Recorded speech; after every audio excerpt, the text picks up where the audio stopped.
Abra la puerta. Policía Federal. Está usted bajo arresto. Abra. Abra la puerta.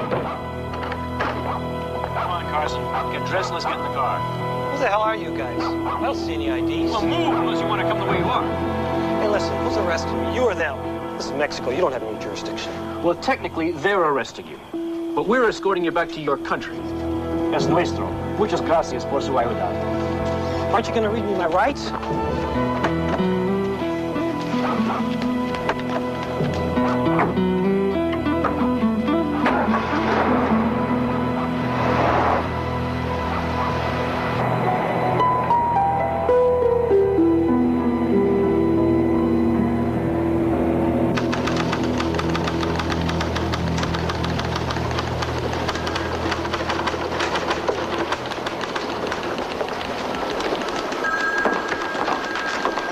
Fast did Kellum type anyway? About twice as fast as he thinks. Did you read his latest piece? Yeah. You want it? No, thanks.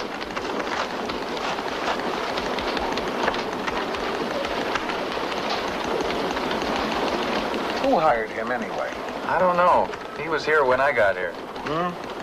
Has he gotten worse or what? No, as a matter of fact, he's improved. At his present rate, in 10 years, he'll be mediocre. Maybe by that time he'll have finished that short story he's working on.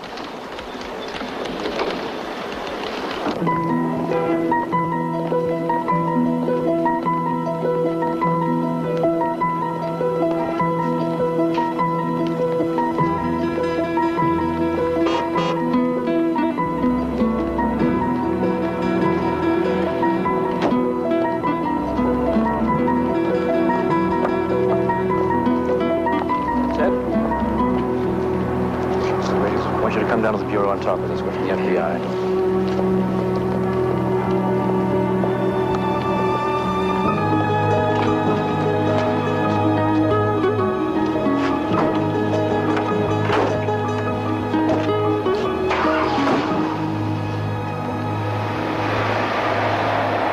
Daddy, something weird is going on. What did the police say about all this? Well, when his family's lawyer called, there was some vague talk about drugs, that Ted was involved with smuggling, but I know for a fact that's just plain Fruit Loops. Daddy, it's true. Ted's like a brother to me. Well, you know that I've known him since he was, 11 years old. I mean, I know how he felt about that whole drug thing. Kids used to hit on him for being so out of it. He doesn't have to use drugs to smuggle them. I mean, not every bookmaker gambles. Dad. Well, there is big money in drugs. For Ted? Daddy, what does he need the money for? The son of the chairman of the board of Teletex? A kid whose father is the director of 5 other corporations? Come on, Daddy. It happens, Joni. I don't know. What do you want me to do? I don't know. Couldn't we at least find out what's going on? Daddy, please. His family's really upset.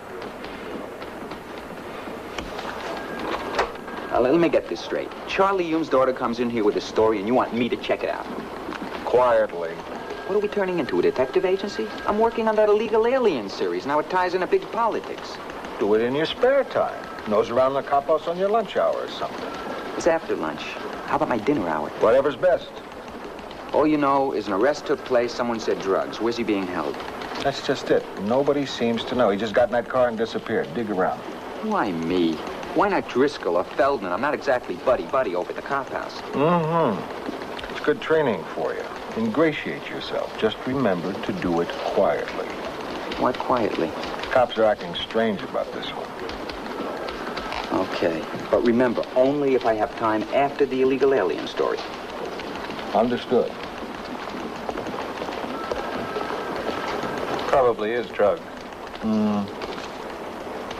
What is this, Lou, under protest? Some guy undressed in front of the assessor's office to protest his property taxes. Why is it always a guy, never a girl? I don't think so. Thanks anyway. Jim? Wheat crop to match last year's. Fascinating. Maybe we should put the crossword puzzle on the front page. Why don't we write a little story on the disappearance of that kid? What's his name, man? Ted Morrison. We'll put it in a box with a border. Mystery surrounds the arrest of Ted Morrison, son of the chairman of the board of teletext. Police are being strangely vague, etc., etc. Then when Rossi comes in with the details, we'll flesh it out. Sounds like the kid was busted on a dope charge. The old man has the clout to hush it up. No, the parents are in the dark. They're trying to find out what's going on. My daughter knows the kid. She says that a drug charge against him is unlikely. You want to keep the space open? Yeah, we'll hold it open and we'll see what Rossi comes in with. Let's show what he came in with last night. Wouldn't want to put her on the front page.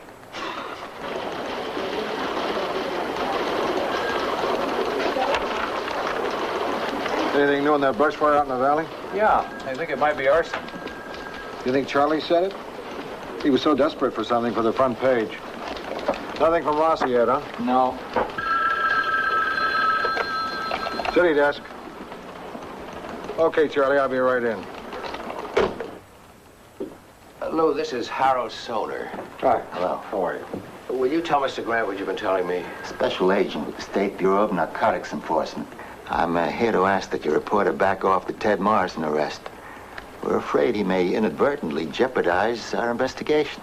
How? You already made your arrest. We're after bigger fish. We don't want your reporter to blow 8 months of intensive investigative work. What kind of drugs are we talking about? Horse, Heroin. Mexican brown mostly. Cocaine, of course. Well, that's it. I wanted something concrete. I got it.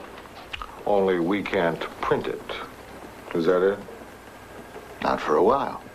When the time comes. We'll be the first to know. Right. Look, we've always cooperated with the authorities on matters of this kind, and I told Mr. Soner that, of course, we'll cooperate now. Right, Lou? Yeah, sure. It's always a pleasure to sit on a good story.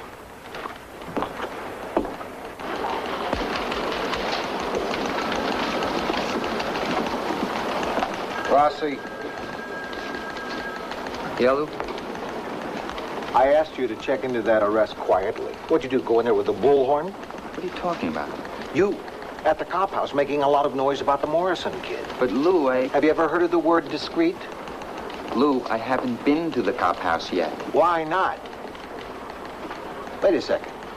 You haven't been there. No, I was hung up on the illegal alien story. I was planning to stop on my way home. I don't get it. I don't get it either.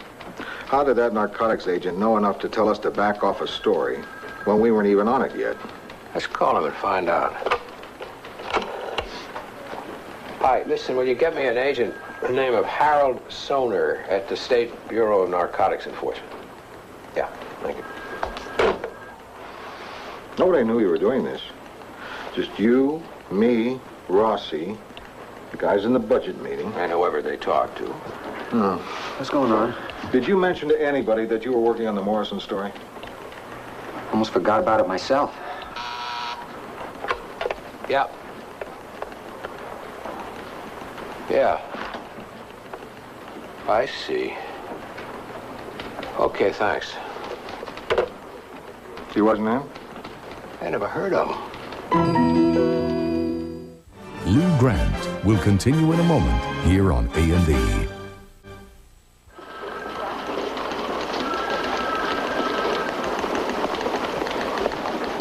What do you say, Skipper? How's it going? Let's go in my office. It's quieter. Right. Listen, you know the way it looks on that Morrison thing? Yeah.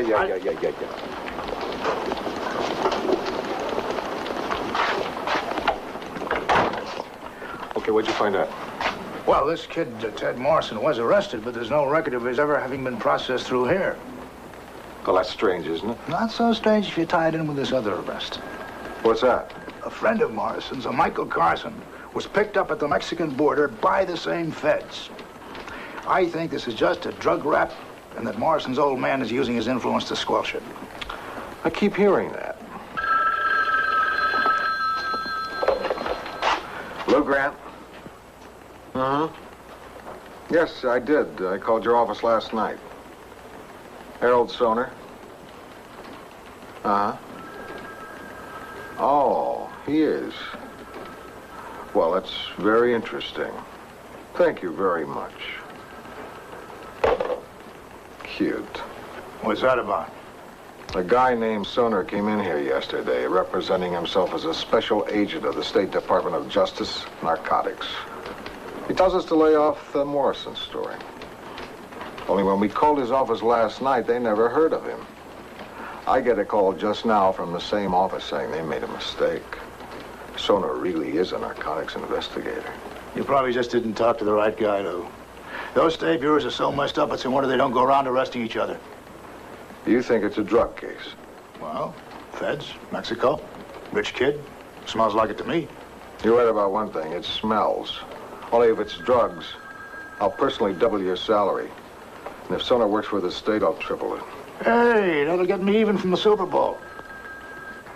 How about it, Charlie? I think Driscoll's right. It still sounds like drugs. We can harm an important investigation by running it prematurely. Maybe it is a drug case, but it's like none I ever heard of.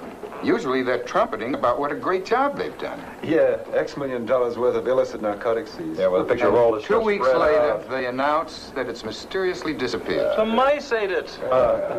Listen, at the very least, someone's playing fast and loose with these kids' constitutional rights. Right. Oh, hold it. Just let me think a minute. What is it, Charlie? Why should we walk on eggshells for this one? I just don't think we have enough. Wait a minute. You sound like a locker room. The point is, we'll get enough if we go with the story. Smoke out the rest of it. Run it as a mystery. Where is Ted Morrison? Who arrested him? What's he charged with? I say we get it out in the open. Pressure him. Enough pressure and something's bound to surface. Oh, yeah, something's liable to surface, all right. You all agree? Absolutely, I do. Okay, we'll go with it. Box below the fold and run over to page 3. I have a nagging feeling about this, I don't mind telling you. I don't like it a bit.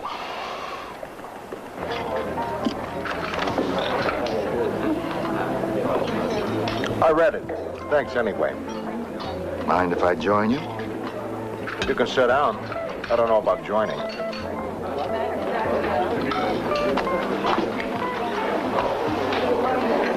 Interesting article. Nicely written. We do our best. I was under the impression we had an understanding. You told me you'd keep hands off. I told someone that, yes. But when I checked on him, I discovered he didn't exist. All right. That ID was improvised. I was trying to keep things simple. Then why don't you start by telling me what's going on? I'm sure you must have guessed by now. I'm a very plain man, Mr. Soner, if that's your name. I don't like subtlety. It makes me nervous. If you want to talk to me, talk plain. I suggest you have a talk with your publisher. We have an arrangement with your newspaper. What do you mean arrangement? Who's we?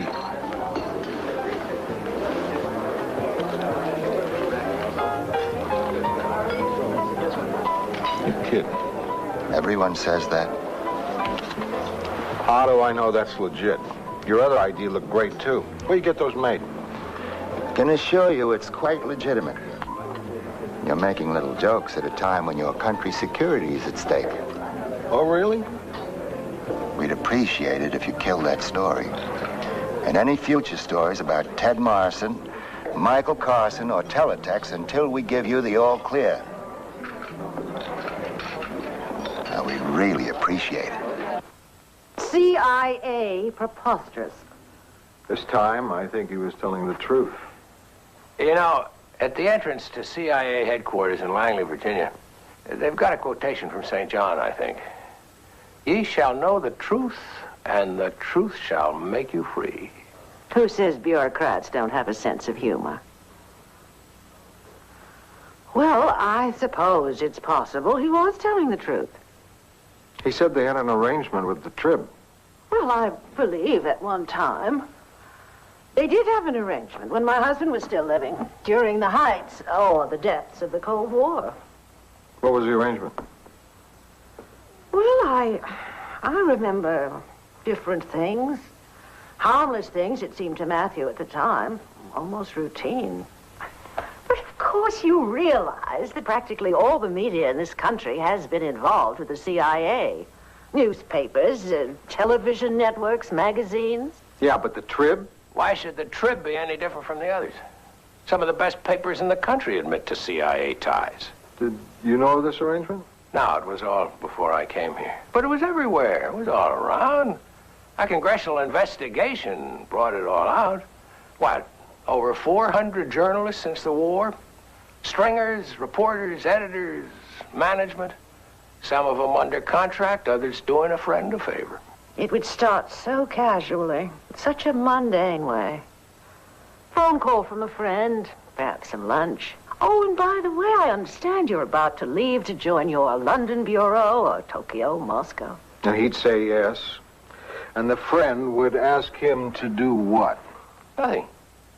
Just asked to talk to him when he got back. Debrief was the fashionable word. Do you have a friend? Matthew did. When he died and I took over this paper, they came to me from time to time asking for favors. I told them to go fly a kite. Yeah, but they might have had an arrangement with somebody else here. Possibly. Do you know of anyone today on the Trib with ties to the CIA? Not that I know of. Soner intimated that there was someone right here on the paper with ties to them. Today? Yeah, today, now. What could anyone local do for you? Do you remember that case in the East? Kentucky, I think it was. There was a young man hired as a reporter on a respected paper. Couldn't type, couldn't write. Nobody really knew why he got the job. Turned out the CIA had planted him for a career cover so that he would have a history of having worked as a newspaper man. And then they could plant him plausibly on a paper overseas somewhere. Tricky. Quite. And it doesn't take much of that before every American newspaperman abroad is looked upon as a spy. Yeah. And everything we print looks fishy, even the weather reports. All right. They might be handling it clumsily. But if national security is somehow involved... Every time anyone mentions national security, we shut our eyes and turn our heads. Nobody even wants to know the time of day. I say, let's open our eyes and keep going. I do, too. Well, why don't we... Mr. Grant, please. I've already made the decision.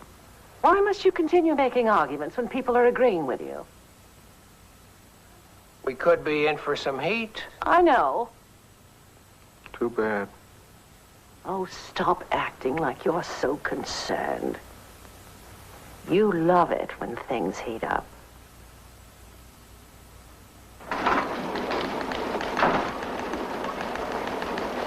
Billy, Rossi. How'd you two like to team up again on something? I knew you'd be excited. Well, I am, and that's enough. What's the background? Right now, it's pretty much of a blank. The Ted Morrison arrest. We're going ahead with it. Terrific. Now, he hasn't been indicted, at least publicly. And no one knows what he's even charged with. But we do know the government's got him tucked away somewhere, and no one else admits to knowing anything. Start with Teletext, the place he worked. Find out what his job was. Maybe it's related somehow. And if anyone says drugs or narcotics, make them prove it. What if they say national security? Try the First Amendment. Well, what are you waiting for? Chapter headings? what happened to my piece on shopping cart thefts? Kill him. It was very enlightening.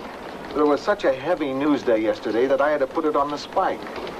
You really fought for it. Well, it's no sweat. I'll rap out another one. Rap out. I like that. Every time he hears a bell ring on his typewriter, he goes to lunch. Lou, you think Rossi's the one? Probably. The one what? The guy at the Trib who's on the CIA payroll. Are you crazy? Rossi hates the establishment. Good cover. What's the matter? You gone dippy? If I believe Rossi works for the CIA, then I'd have to believe anyone around here could. Well, almost anyone. Does that include me? Or you? Of course not.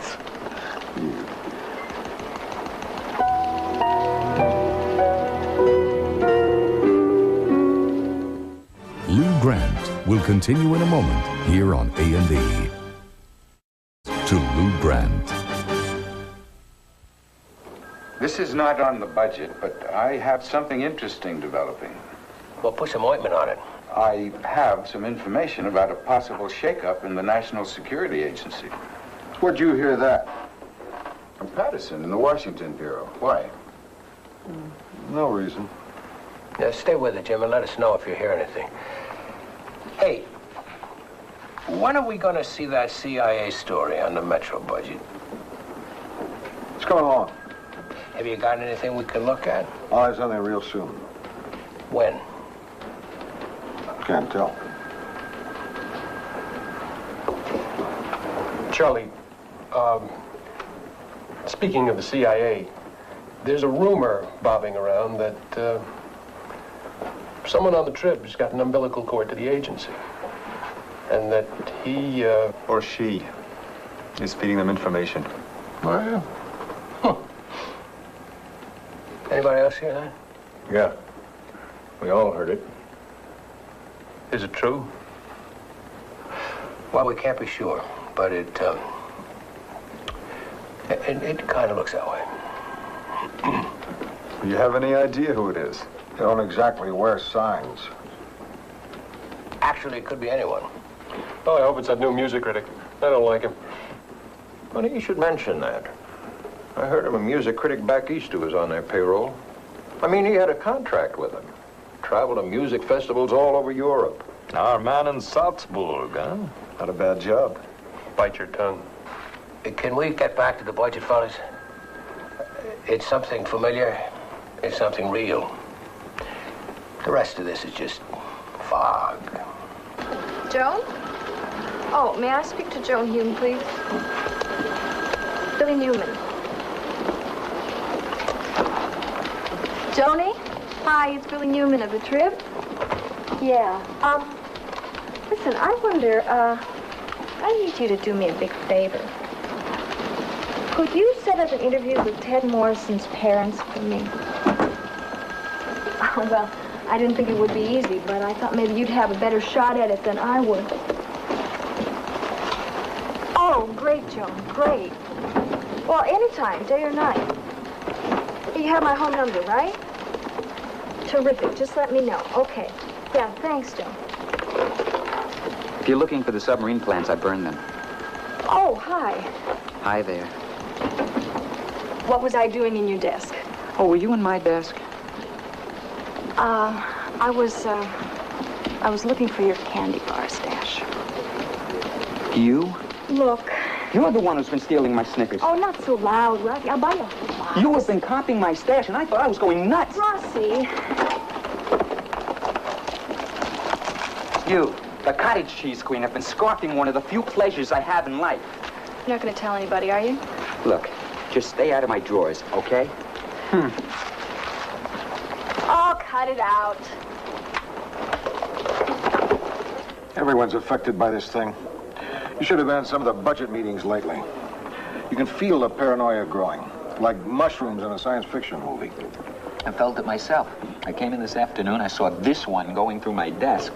I thought, she's the pipeline to the CIA. I have a confession to make. While I was rummaging in your desk, I suddenly thought, what if I find something that links you to the CIA? Are you kidding? Am I butting in? Oh, sit down, Driscoll. Hi, honey. I don't see how you can drink that stuff. Oh, it's easy. I just remember the dry cleaning bills I used to have. And the jobs I used to have. I'm a jug man, honey. Didn't she know?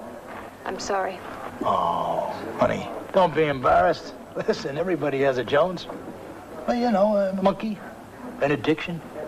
Maybe not as visible as alcohol, but just as tough. You've got one. Rossi does. Oh, Rossi does not. Oh, yeah? Let's see her kick sugar. Gotcha. Well, how are you kids doing with the big mystery scoop? Do you have something we can use? Me, I'm just a cop-out schlub. I don't move in the cloak and dagger circles. If you did have something, would we hear about it? That's an interesting question. Now, I'll tell you something. I'm just an old-time reporter. I don't know anything about these fashionable fancy moves nowadays. But I do know something. The FBI and the CIA, these are our guys. When do people start forgetting that they're on our side? How far back you want to go? Okay, the CIA had some excesses, but that does not make them the enemy. Listen, I would love to live in a world where we didn't need the FBI or need the CIA. But the sun don't shine out there all the time, or maybe you haven't noticed. There are bad guys out there. Are you equipped to take them on? Because I'm not. Nobody says do away with the agencies. When they start recruiting in my city room, then I start to get nervous. Hell, Lou, we're in the same business, aren't we? We are? It's been a while since I tried to overthrow a foreign government. How about you, Joe? Not since high school. Okay. I meant that we are ferreting out information the same as they are. Oh, brother. Listen, kid, it may come as a shock to you, but I can remember when it wasn't dirty to try and do a favor for your country. I mean this, Lou. No, I know you do, George. Boy, I cannot see anything wrong with giving the CIA some information that at a cocktail party we'd give it out to anybody who asked for it. You can't be blind to the fact that if just one newsman is on the CIA payroll as an informant, then every other American reporter is stuck with that stigma. And after that, are they ever 100%? Lou, I've heard those arguments before. I'm sorry. This is still my country, and these guys are on my side. Why should I have to choose between being a newspaper man and being an American? Who says you can't be patriotic and still be your own man? You think it's possible to have a relationship with the CIA and still look the public in the eye? Yes, I do. Wrong. When everybody knows that the CIA used its ties with the media to angle news coverage its way? Lou, it's a two-way street. You give a little and you take a little.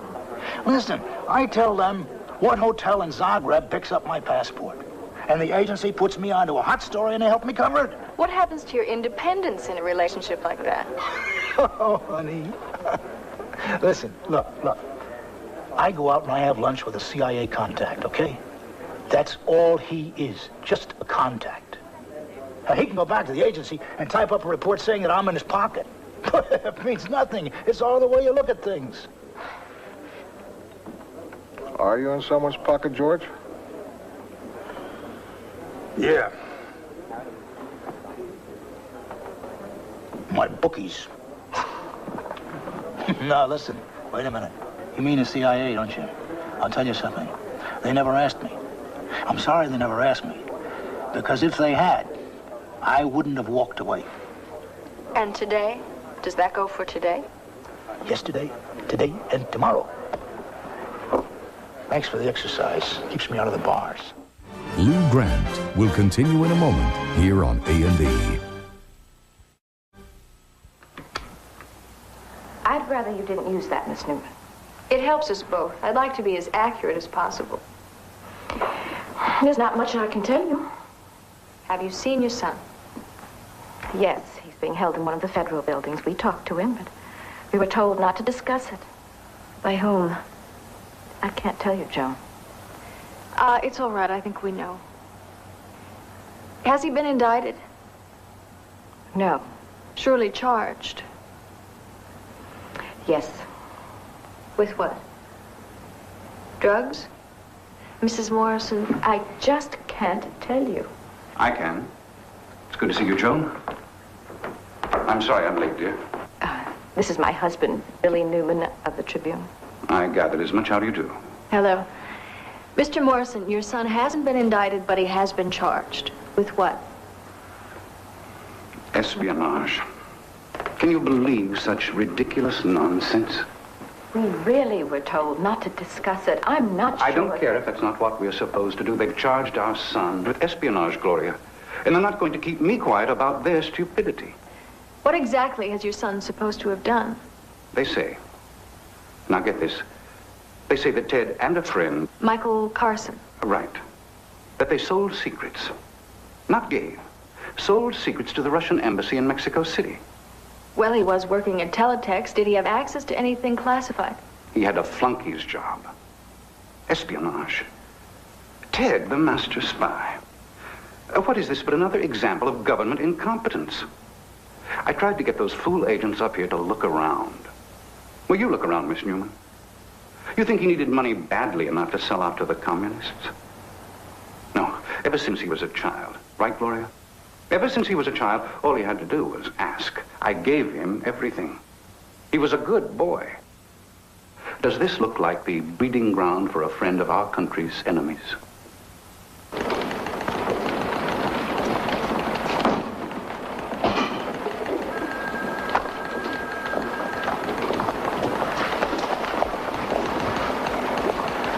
Wait, don't tell me. Let me guess. You're angry about something. I just spent 2.5 hours at Teletext getting the old fast shuffle.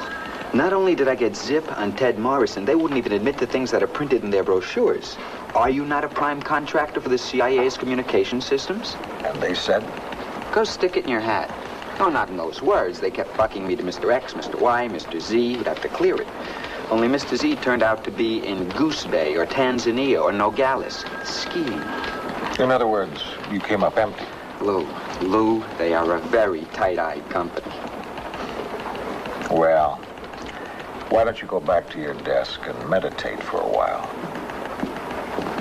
Oh, here. You might want to add this to your file. Some things that Driscoll came up with. Like the fact that Ted Morrison was a clerk with not only top secret, but crypto clearance. Like the fact that he worked in Department 1322, Building L5, also known as the Black Vault, the code room. He handled coded materials, key settings, computer programming materials. You know, the stuff they change daily to make sure it's secret. Where did Driscoll get this? I didn't ask him. Maybe he went skiing with Mr. Z.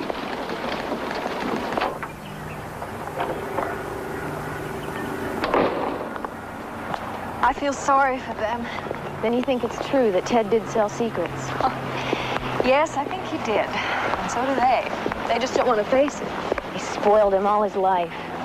How spoiled do you have to be to sell out your country? Billy, wait a minute. I've got to tell you a story about Ted. Ted was bored to death one summer, and his mother was worried about him. So she suggested that he clear off a beach lot that the family owned and build a shack for himself and his friends. Well, this lot was loaded with junk, driftwood and cables, pilings, and all that kind of stuff. So Ted rented a truck, loaded it all on, and hauled it away. Well, that took him at least a week. His mother came down to see how he was doing and how he finished the job. Well, poor Ted had cleared off the wrong lot by mistake. Well, he went into a depression that, well, you just wouldn't believe it. Yeah?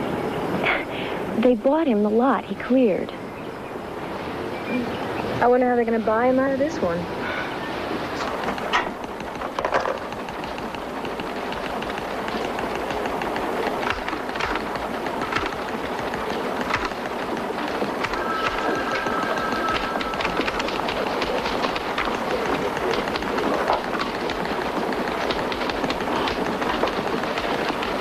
How about a cup of coffee?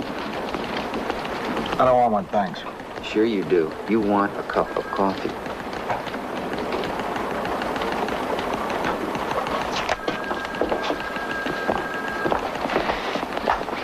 This better be good. I wouldn't call it good. Mm-hmm. I don't know what to call it. Here. I don't want one. I don't drink it.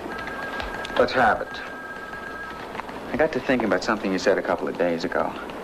About Kellum and how he got his job here, who would hire him, what kind of references he had. So? I checked personnel. His application says no references required, no prior job check needed. Who'd okay a stupid thing like that?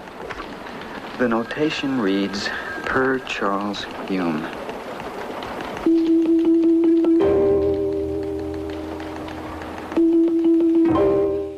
Lou Grant will continue in a moment here on A&E. But listen, Lou, if Charlie hired him, then Charlie had to know. Listen, before we go off half-cocked, there's got to be a record somewhere. I want to know where Kellum worked before the Trib was blessed with his presence. Okay, but I have to work out of my apartment. I put in a tab for the phone, right? Yeah, get going. Check with me if you have to leave L.A. I like it. This is a nice piece Donna did on that skunk oil rape repellent. I think it's gonna... Well, it must work. And when's the last time you heard of a skunk getting raped? Maybe they just never reported. Okay, thanks. No good. I was just going to get you. Got a call just now. There's a possibility that Ted Morrison may not be indicted. The whole thing is up in the air. Where'd you get the tip from? You think your reporters are the only ones with sources? Charlie, you and I have to have a talk. Well, it'll have to wait. I'm overdue now for a meeting across town. When do you get back? I don't know. How about 6:30 at McKenna's? I don't just want company. It's important. Okay, 6:30.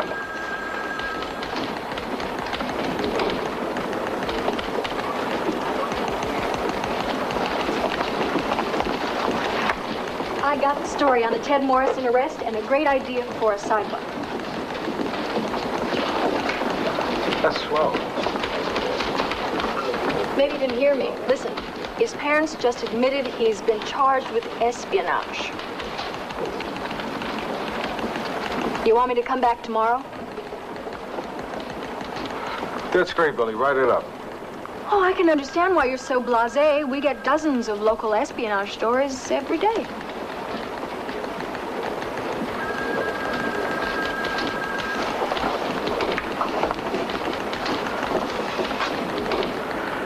I think Kellum's our CIA plant. Oh, my God. And I just bought some more treasury bonds. I'm serious. Bossy's checking it out. Do we know who did hire him? Yeah, sure. You don't think that Charlie... Oh, come on. Charlie? Hi. Where's my dad? He's at some meeting across town. I think he'll be out a while. Oh, well, I wanted to buy him a drink. That man works too hard. You all work too hard. Do you know, we were in Washington last year, and I gave my dad an ultimatum. You spend more time with me. Excuse me. You were in Washington last year? In the state? No, D.C. Why? I mean, Dad had some business there, I guess. Newspaper business. Yeah, I guess so. What else could it be? See you later. Goodbye, Joe. We do have a bureau in Washington. I know.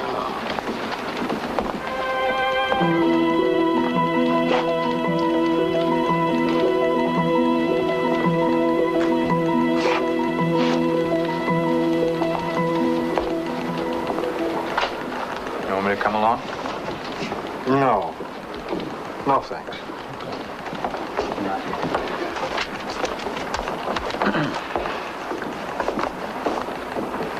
What are you doing here? You're supposed to be digging into Kellum's job background. I thought you'd be interested in this. In 1971, Gary Kellum was in Japan, some PR job to the Army. Then, in 1972, after a brief stint in the United States, he went to work in Chile, working in the advertising department of the Trident Tuna Company, some American cannery down there. He left Chile 4 days after the overthrow of Allende. Then he got a job as a technical writer in a defense plant in Baltimore that was, now get this, selling arms to the Mideast. Where'd you get all that? In the phone booth downstairs. There was a Mrs. Kellum on his card. I told her I was from the Pulitzer Committee.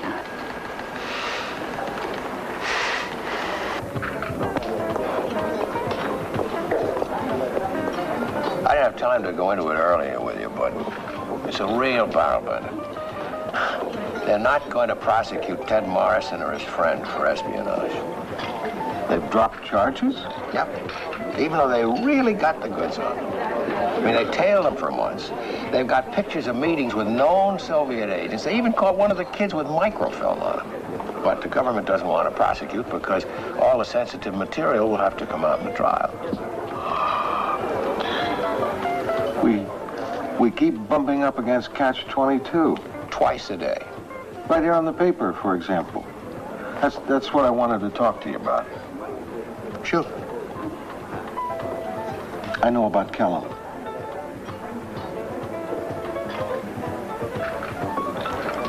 That's true, Charlie? Yep. There wasn't anything I could do. You could have said no, other people have. Other people don't have Mrs. Pinchon as a boss. Mrs. Pinchon? Well, of course. How do you think it started? She said she didn't know anything about it. When did she say that? You were there. We were both in her office. What are we talking about? About the fact that Kellum is on the CIA payroll. He is? Are you sure? Of course I'm sure. You just admitted it. What are you talking about? I said I knew about Kellum, and you looked guilty. And I said, then it's true. And you said there wasn't anything you could... What are we talking about? Mrs. Pinchon forced me to hire that Locks, who was the son of a cousin of hers. Now, you know how she feels about nepotism. I think she was ashamed that she did it. So that's why your name was on his card up in personnel? Yeah. Boy, oh boy, am I glad. I'm really happy. You're not in the CIA. How many of those have you had? It all seemed to add up. You were in Washington on some kind of business last year. You know an awful lot about the CIA. You were coming up with inside information. And then this Kellum thing.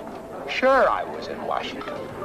I went to the Smithsonian, to the Pentagon, to the Lincoln Memorial, to a couple of bars, a couple of restaurants. Charlie. I can't believe it. I mean, as long as we've been friends, not only do you suspect me of a crummy thing, but you investigate me behind my back. How low can you get? I mean, did you run a credit check on me, too? Charlie.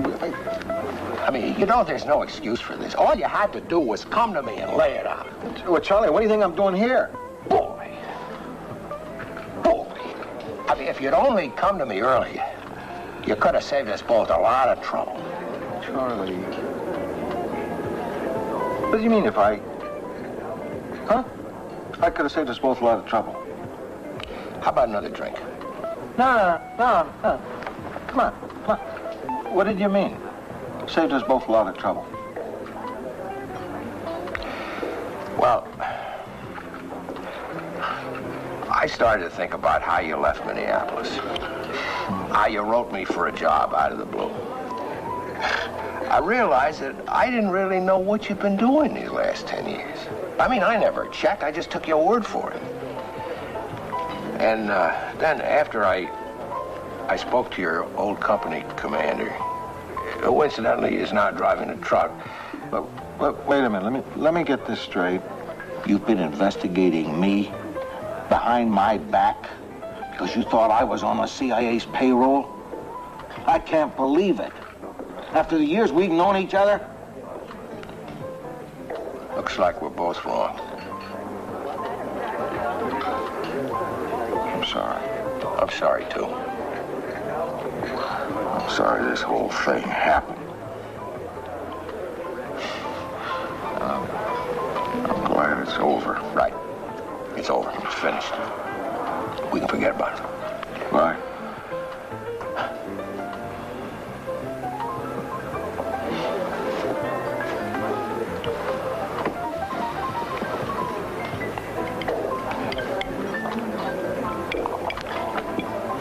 Lou, here's an interesting little item, page 26. Theodore Morrison and Michael Carson, both age 22, were released from custody late yesterday from Highland Heights Jail. Drug charges having been dropped because of insufficient evidence. Two-inch story like that, and look what we went through. We still don't know who it is. What is it they say about what you don't know won't hurt you? In this case, what I don't know is driving me nuts. Who is it? Who in this room can't we trust?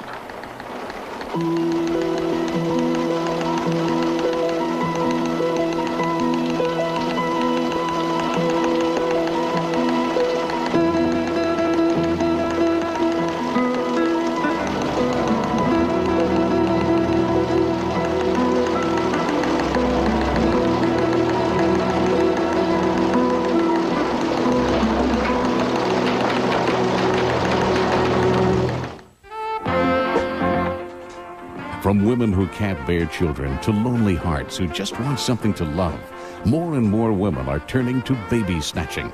American Justice explores the complex issues surrounding infant abduction tonight. Now, a cop is pressured into accusing the wrong man of murder on Police Story, next on A&E.